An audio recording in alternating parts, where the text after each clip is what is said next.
It was a quiet morning in a small suburban neighborhood, the kind of place where everyone knew each other, and life moved slowly. Birds chirped softly, and the sun shone warmly over neatly trimmed lawns and white picket fences. But for one man, Jason, this peaceful day was about to change in ways he could never have imagined.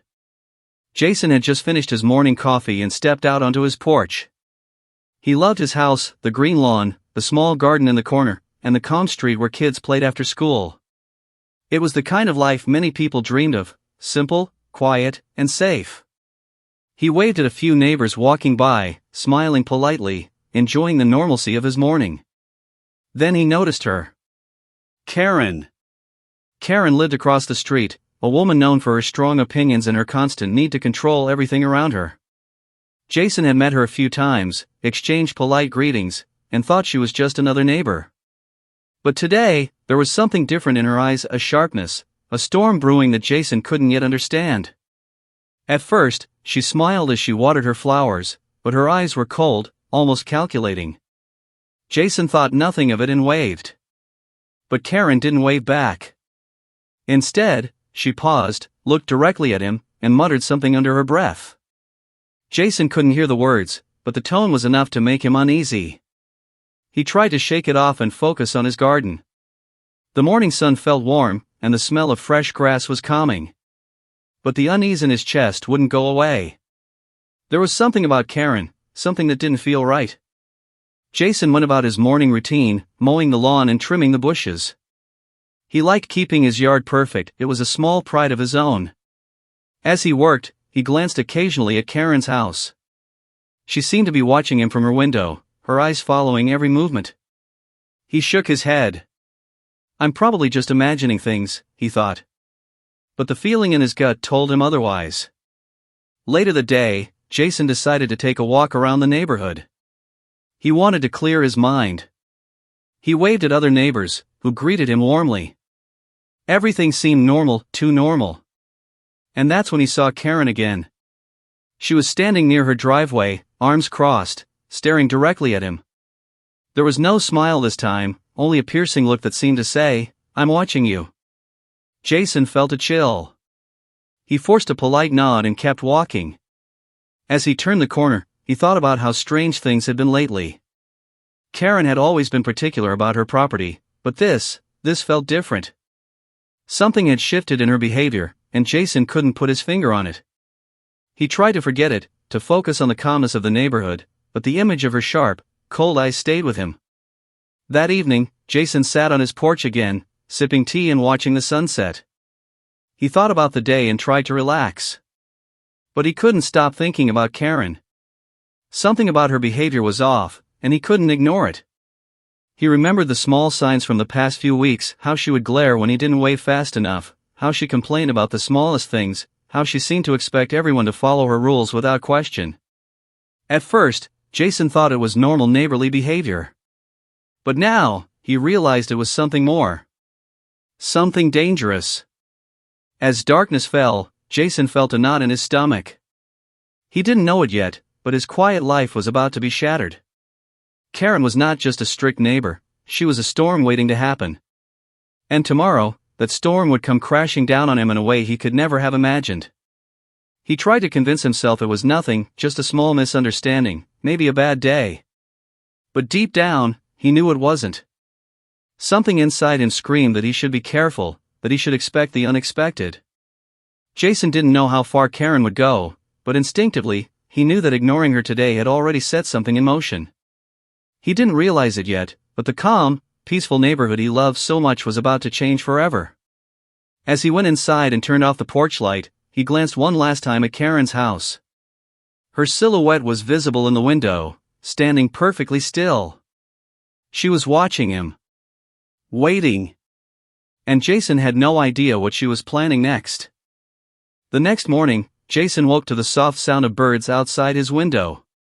The sun was just beginning to rise, casting a golden glow across the quiet street. He felt a small sense of relief. Yesterday had been strange, but perhaps it was just a misunderstanding.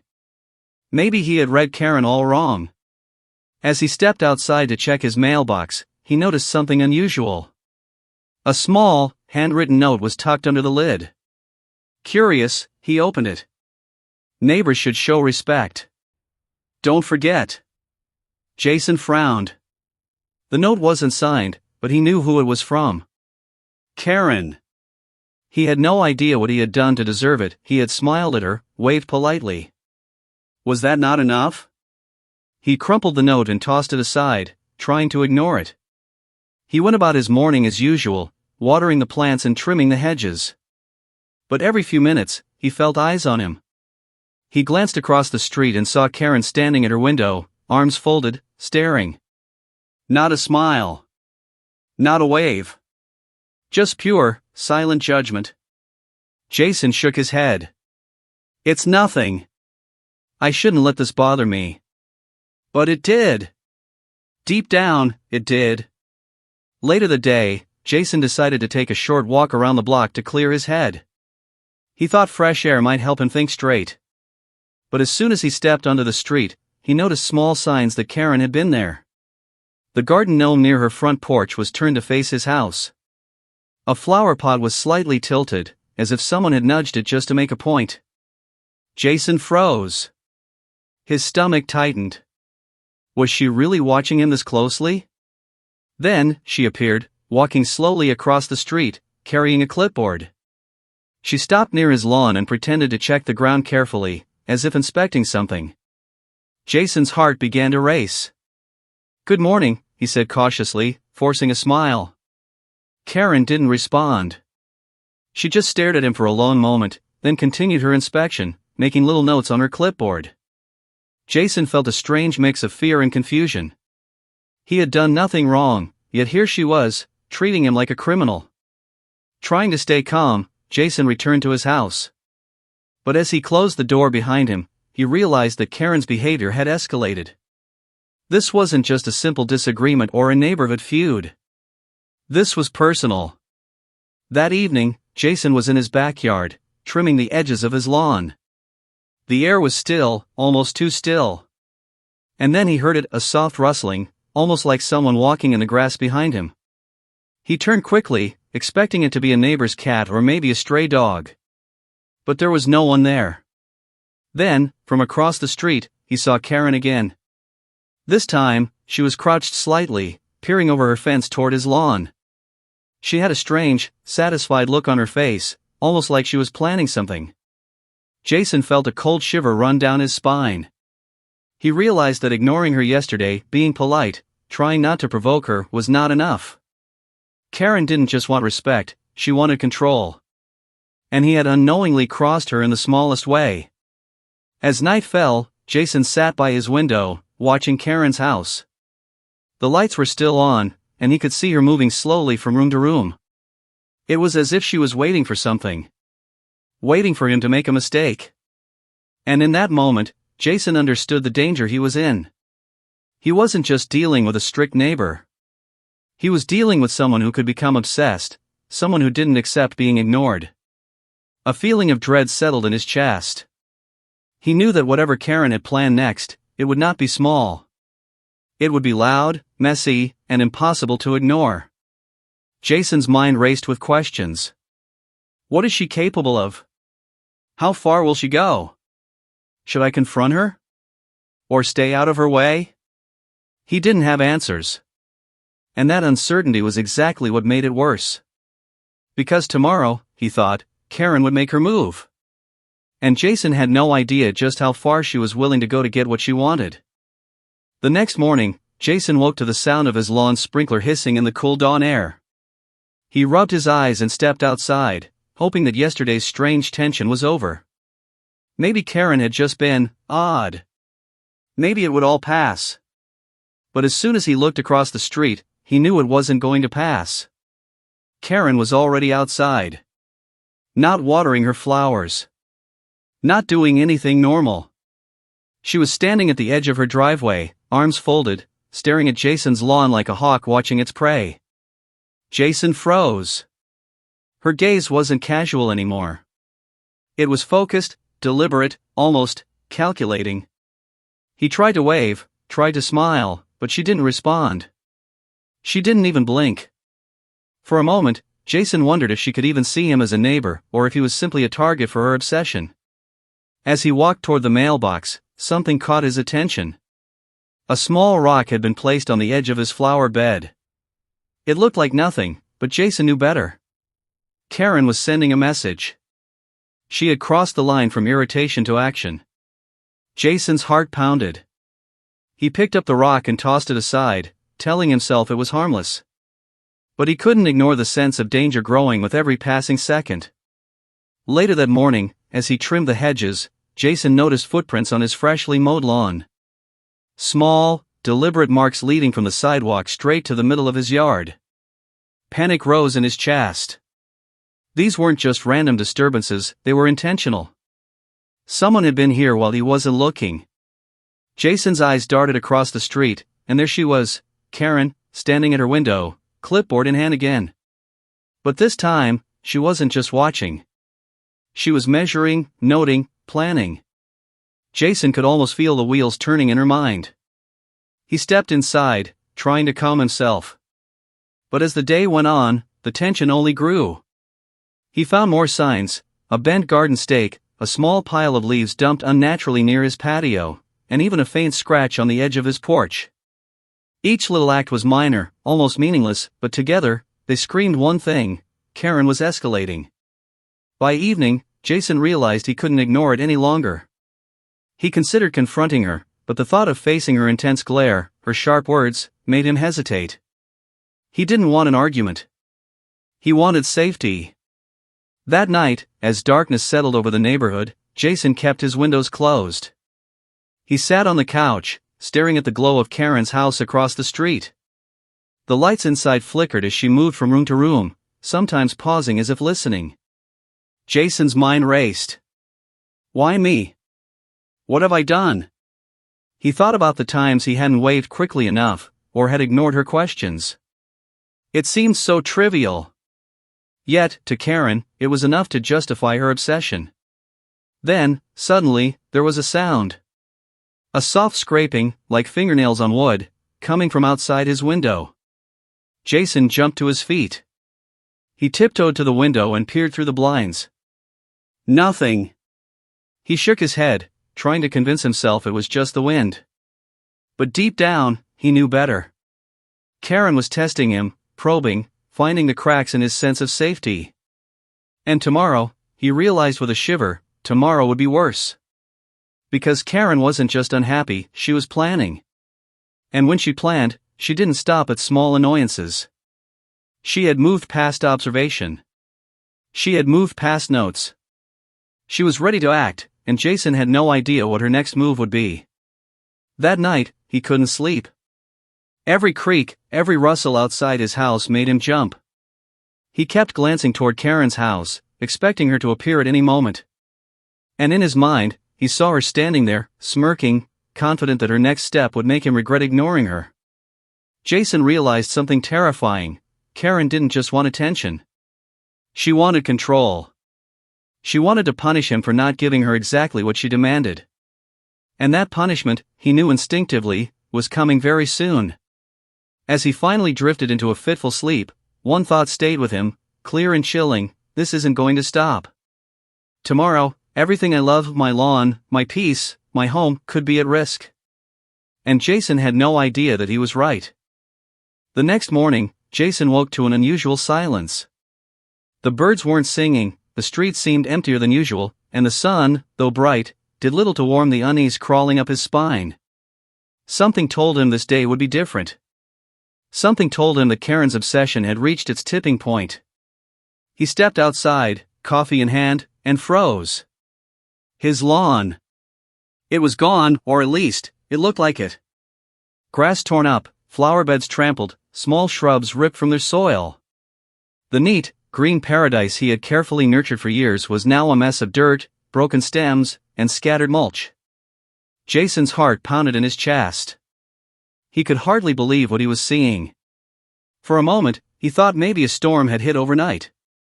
But the sky was clear, the ground dry. This wasn't weather, it was deliberate. Then, he noticed footprints. Small, precise, leading from the street directly to the center of his yard. And at the edge of the lawn, a single, mocking note. "You should have paid attention." Jason's hands trembled as he picked it up. There was no signature needed. He already knew who had done this. He ran to the street, hoping to catch a glimpse of her, but Karen was nowhere in sight. For a terrifying moment, he wondered if she had been hiding nearby, watching him react. He imagined her standing at her window, smirking at the chaos she had caused. Panic and disbelief surged through him. He couldn't understand how someone could take something so personal and destroy it just for a perceived slight. It wasn't just about the lawn, it was about power, control, and obsession. Jason quickly called the police.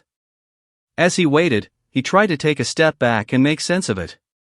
The officer arrived within minutes, calm and professional, but even his expression shifted when he saw the destruction. Is this really her?" the officer asked, astonished.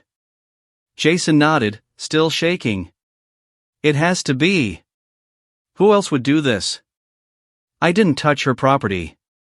I didn't provoke her. I just ignored her." The officer looked at the lawn again, then at Jason. "We've seen a lot of neighbor disputes, but this is extreme." Jason felt a wave of fear. Karen hadn't just broken rules, she had crossed a line. She had entered a territory that most people wouldn't dare. And now, Jason realized, she could escalate even further if nothing stopped her. Neighbors began to notice the commotion.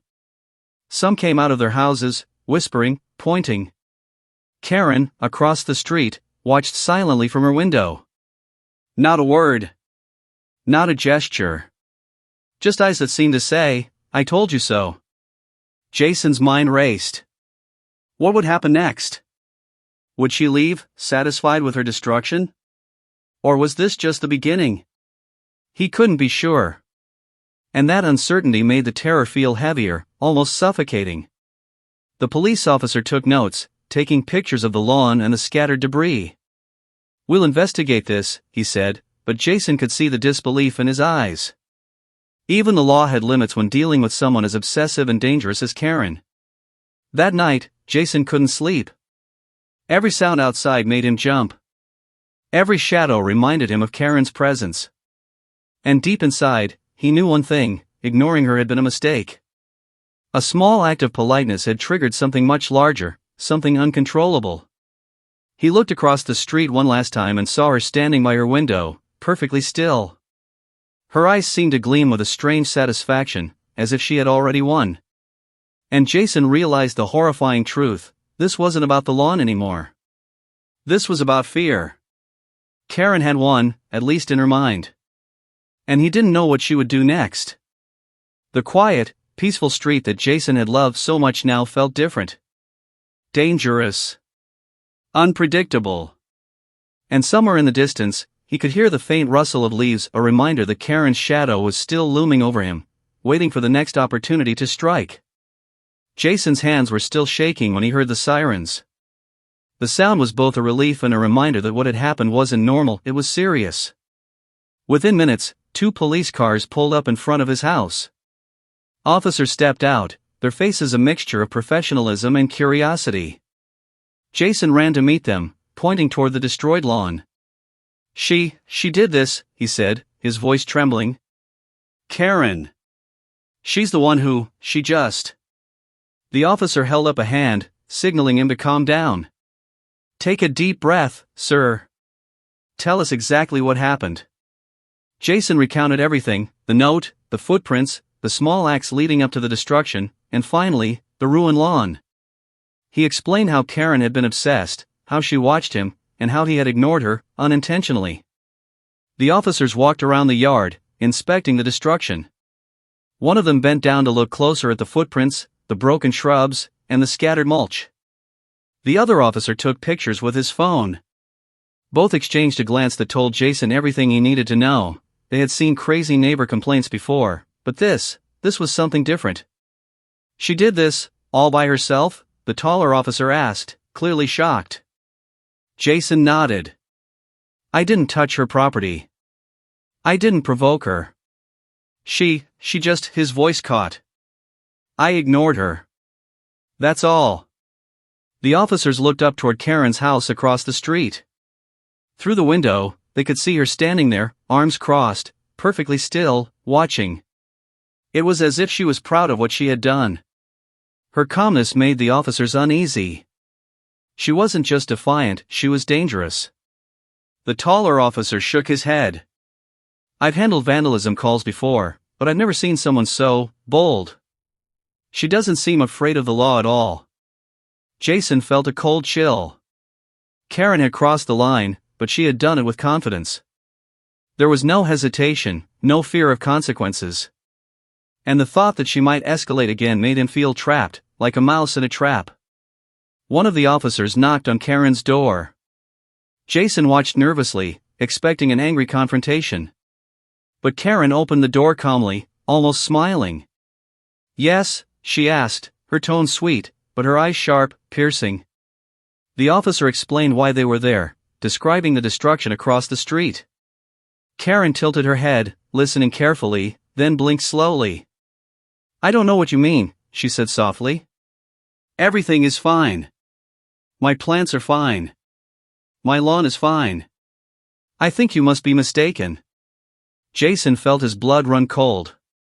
She wasn't scared. She wasn't apologetic. She was lying, and she knew it. The officers exchanged another glance. One of them sighed. "We'll need to investigate further." "We'll take your statement, sir." Karen stood quietly, not moving, watching every action. Her presence alone made Jason feel cornered. She wasn't just a neighbor anymore, she was a threat. And the officers could see it too, even if they couldn't yet prove it. The officer took Jason's statement and asked about any previous incidents. Jason told them about the notes, the small acts of vandalism, the creepy observations from her windows, and how he had ignored her, thinking it would calm things down. The officer nodded slowly. "It's clear she's obsessive, and now she's crossed the line. We'll need to follow up and see if this continues. If it escalates, we'll take stronger action." As they left, Jason watched Karen retreat into her house. She didn't seem worried at all. In fact, there was a strange satisfaction in her movements, like she had already won. Jason realized something terrifying. Even with the police involved, she wasn't afraid. She wasn't done. The quiet street, once peaceful, now felt like a stage for a battle Jason didn't want to fight. And deep down, he knew Karen's obsession was only growing. The officers had left, but the sense of danger remained, heavier than ever. Jason's mind raced. What could she do next? How far would she go? And most importantly, could anyone stop her? That night, as he sat inside, staring across the street at Karen's darkened house, he felt the weight of inevitability. Something bigger was coming. Something louder. And he wasn't sure anyone, and neither he nor the police, was ready for it. Karen had made her move. But Jason knew, in his heart, that this was only the beginning. The next morning, Jason awoke to a quiet so heavy it felt unnatural. He rubbed his eyes, heart racing, remembering the chaos of the destroyed lawn and Karen's audacity yesterday. He knew today would not be ordinary. Sure enough, within minutes, a soft knock came at his door. Jason froze. He wasn't expecting anyone. Hesitantly, he opened it, and there stood one of the neighbors, Mrs. Patel, holding a smartphone with shaky hands. "Jason, you need to see this," she whispered. On the screen was a video Karen had recorded of him earlier, trimming the bushes, smiling, doing nothing wrong. In the corner of the video, Karen herself was visible, peering from her window, watching every move. Jason's stomach turned. She had been recording him. Documenting him. Before he could react, a knock at the door made him jump. This time, it was Karen herself. Calm, composed, almost angelic in her tone, she said, "Jason, we need to talk." Jason's first instinct was to slam the door. But something in her expression made him pause. She wasn't yelling. She wasn't aggressive yet. She was unnervingly calm, like a storm hiding behind a clear sky. "I don't know what you're thinking," she said, smiling faintly, "but what happened with your lawn, it wasn't personal. It was a lesson. You ignored me. You ignored me again and again. People need to listen, Jason. Don't you agree? Jason felt his chest tighten. Her words were twisted. To her, destroying property was teaching a lesson. To him, it was harassment. Before he could answer, Mrs. Patel stepped in. Jason, she's been showing this video to other neighbors, making it look like you're the problem. She's twisting everything. Karen's smile didn't falter. I'm only trying to keep the neighborhood safe. Everyone should respect each other. But you need to learn boundaries. Jason realized something terrifying. Karen wasn't just obsessed with him, she was clever, manipulative, and possibly turning others against him. Even the police might have difficulty proving her guilt if she framed the situation like this. Then came the twist. A small group of neighbors emerged from their houses, holding their phones and nodding subtly. They had seen Karen acting strangely before, quietly gathering evidence of her own, filming her obsession, documenting her threats. Karen's smirk faltered for the first time. You're lying, she whispered, almost hissing. Jason looked at the officers who had just arrived, summoned by Mrs. Patel. They had seen the videos, the destroyed lawn, and now the manipulation in action. One officer stepped forward. Karen, we need you to come with us for questioning. We've got enough evidence now. Karen's eyes flickered, and for a moment, she looked like anyone else, fearful, trapped. But then she smiled again, the familiar coldness returning. You think this ends here? She said softly. You haven't seen anything yet. Jason realized the truth. Karen wasn't just a neighbor. She was an unpredictable force, and even with evidence, she would continue to push, to manipulate, to test boundaries. The confrontation wasn't over. As the police gently escorted her away, Jason felt a strange mix of relief and dread. Relief that the immediate threat was being handled. Dread because he knew she had the mind of a strategist. Karen didn't lose easily. She didn't just vanish. Once she was gone, the neighbors gathered around Jason, showing their support and confirming what he had feared. Karen's obsession had been escalating for weeks, carefully hidden behind a polite facade. The twist had saved him, but Jason understood that the danger of people like Karen was not just in their actions, it was in their unpredictability, their cunning, and the way they could manipulate everyone around them. That night, Jason sat by his window, looking across the street. Karen's house was dark, but he knew she was there somewhere. Thinking. Planning. Waiting. And a small shiver ran down his spine as he whispered to himself, this isn't over, not by a long shot. The morning after Karen was taken away by the police, Jason stepped outside cautiously. The street was quiet, almost too quiet. His lawn, though still damaged, had been cordoned off by the authorities for documentation. Workers had already begun clearing the debris, planting stakes to mark the ruined flower beds. Jason breathed a small sigh of relief. The immediate threat was gone. For the first time in days, he felt the tension in his chest loosen slightly. The neighbors gathered near his yard, whispering softly among themselves. Mrs. Patel approached him with a comforting smile. You handled it well, Jason. Karen didn't expect you to have support. We all saw what she was doing. Jason nodded, feeling gratitude and exhaustion at the same time. I never thought someone could get so obsessed. It's scary to think how far she went. Across the street, Karen's house was dark and silent. The police had taken her away, but Jason knew something important. It wasn't fear in her eyes, it was calculation. She hadn't truly lost. She was thinking, planning, analyzing every move he made. Days passed. The lawn began to recover. New grass grew where the old had been destroyed. Neighbors stopped by, offering help, sympathy, and reassurance. Jason slowly felt some normalcy returning. But every time he looked across the street, he remembered Karen's calm, piercing gaze, the way she had smiled when she believed she was in control. That image stayed with him like a shadow, a reminder that some people didn't just break rules, they broke peace of mind. The police eventually closed the case for now. Karen had been issued fines, a warning, and mandatory community mediation sessions. To the world, it looked like justice had been served. But Jason knew the truth. Karen wasn't done. She never was. One evening, Jason sat on his porch, sipping tea, reflecting on everything that had happened. The sun dipped behind the rooftops, casting long shadows across the street. He glanced at Karen's house, now quiet and empty, and whispered under his breath, "She might be gone, but I'll never forget her." Suddenly, a small movement caught his eye. A curtain shifted in the corner of her window. Jason's heart skipped a beat. He told himself it was just a shadow, or maybe a neighbor walking by. Yet, deep down, he knew better.